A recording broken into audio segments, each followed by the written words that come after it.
Welcome to No Compromises, a peek into the mind of two old web devs who have seen some things. This is Joel. And this is Aaron.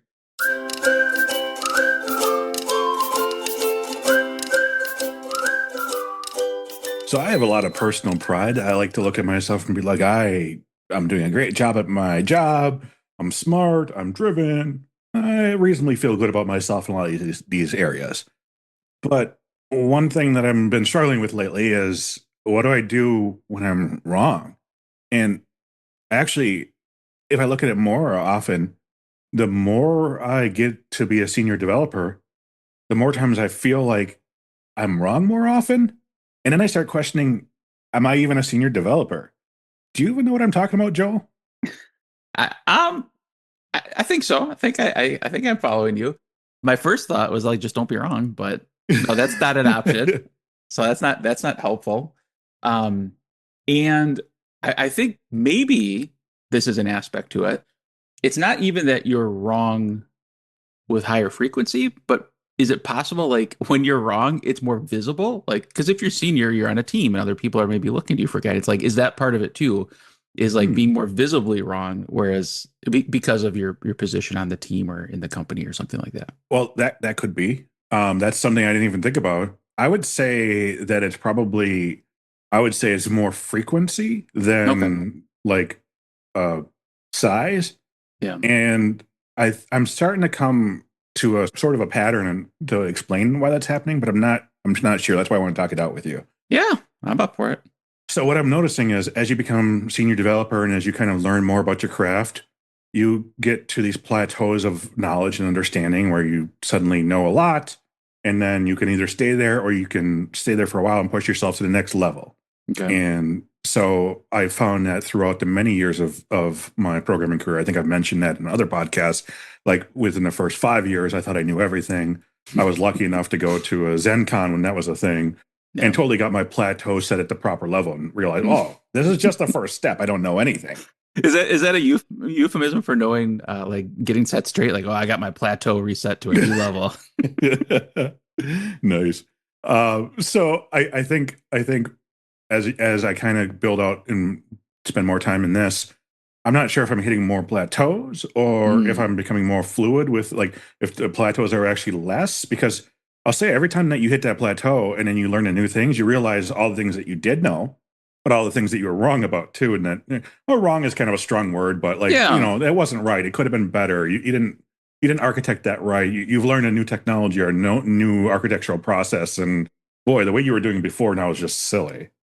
Yeah, and there is like an interdependency of some of these decisions or opinions too. And so like the more foundational the dependency or the opinion that you're like rethinking, the more impact it has too. And so that Mhm. I'm sure that's like the blast radius of like changing my mind on this is a lot bigger as you're a senior dev and you're like driving these bigger decisions and more architectural type things. But yeah, I can relate. I mean, you could chalk it up to like self-awareness and wisdom. Like maybe the more you know, the more aware you are of what you don't know. And so like it's it's like kind of like your the little journey you traced us through like the first 5 years, you thought you knew everything. Well, of course you're not going to think you're wrong because it's not being challenged. So I mean, I think there's a positive side to this rethinking certain things, Aaron. Well, thank you. You actually kind of led that in the right direction.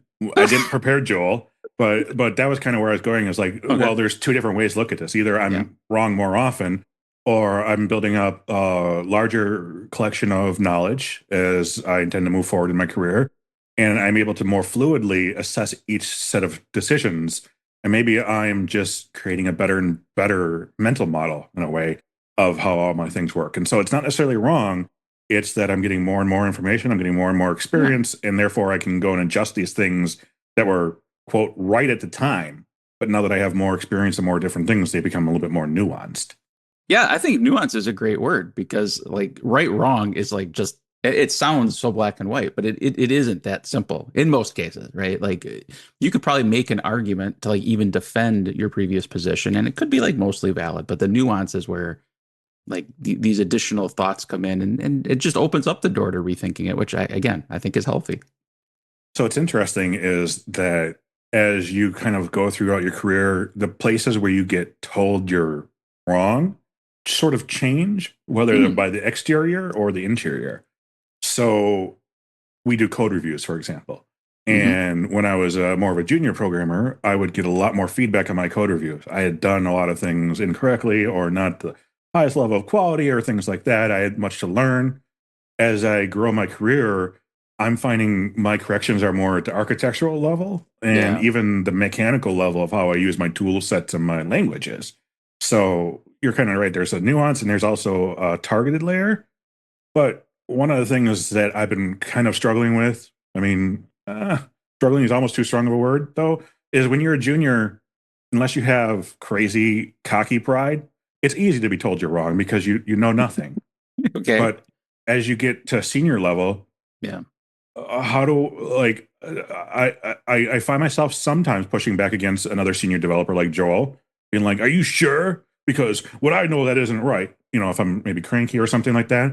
But Right. the other thing is when I'm meeting someone of my equivalent experience, like Joel, for example, I might get nervous when I start to realize that something I've been sort of proposing or supporting, I've now changed my mind on. And is Joel or my other programmers going to not trust my opinion moving forward? Oh, Are they going to yeah. see this as personal growth? Or are they going to see this as a large mistake because it's an architectural thing? Yeah. Or like, yeah, hold it for ammunition the next time you share one of your opinions and tell them to do something different. And they're gonna be like, well, you'll just change your mind on this. Yeah. Yeah. So, so I appreciate that you're sharing this with us. Like, do you think there's maybe a deeper lesson both for senior devs and junior devs, like to kind of take away from this? This isn't just an Aaron session, just Yeah, I think there is something. I think, like you said, there's a nuance to things. So mm, first of all, besides saying something's right or wrong, we can kind of say that, right? I mean, we talk a lot about unit tests and stuff like that, or even very opinionated tools like code standards tools and stuff. yeah, Those are situations where things are either right or wrong, but right or wrong compared to the expectation or the criteria. Doesn't mean it's right or wrong for the business. It means yeah, that we've set up criteria and we know they're right or wrong. Beyond that, when it comes to things of choices of how would I do this, architectural things, artistic things, stuff like that, maybe the conversation I need to have in my head, as well as others, is at one level, I'm dealing with binary yes and no. The next level, let's actually deal with it as a ratio or a slider, almost mm, like you would art. I mean, you can look at art and say that is a really great piece, or that's a decent piece, or I don't like that piece. And depending on the quality of art, it's whether it's at the dollar store, whether it's something you buy for a couple $100s and put in your house, or if it's yeah, something in the museum. mm, And are any of those wrong art? They're made for different reasons. They're in different quality and are different things. And are any of those artists really bad people? Or are they just destroying things? No, they're just different. It's just a different nuance. So the takeaway for me as and it wasn't even before we talked this out was that there's right and wrong at a certain level, and then everything beyond that it becomes a ratio that is nuanced, and it's okay to change that as you get more information. That's yeah. what makes us most flexible is as we add more information, being able to adjust those levers of what we think the right answer is created from. Yeah, and just to put another positive spin on this, maybe think about the fact like if you are never changing your mind, maybe you're just stuck in a rut too, right? Like there's almost Mhm. a lack of growth implied from not at least reconsidering your opinions. So just that's something I'm taking away with this too. Also the fact that I want my code in a museum.